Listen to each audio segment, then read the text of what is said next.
I am Nadeem Iqbal, master trainer Punjab education foundation. मैंने last days में अमजद अली भट्टी साहब का उर्दू ग्रामर का एक चैनल जो देखा है, तो उसमें मैंने ऑब्ज़र्व किया कि दौर जदीद में जो वो ज़रूरियात हैं उर्दू के हवाले से जो नहीं बताई जाती, इस सब्जेक्ट को बहुत पीछे रखा गया है। मैंने फ़ील किया है कि उसमें सारी चीज़ों को बड़े अच्छे तरीके से एक्सप्लेन किया गया है।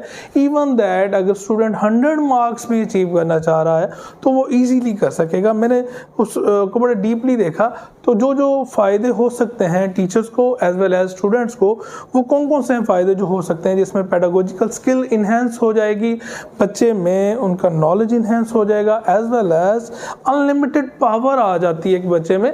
जब वो लेक्चर सुनता है तो वो उसको अच्छे तरीके से लिखने और समझने के काबिल हो जाएगा। एज वेल एज आप देखेंगे कि डीप थिंकिंग उस सब्जेक्ट में जितनी ज़रूरत थी ना, ग्रामर के हवाले से छोटी छोटी बातें जो एक्सप्लेन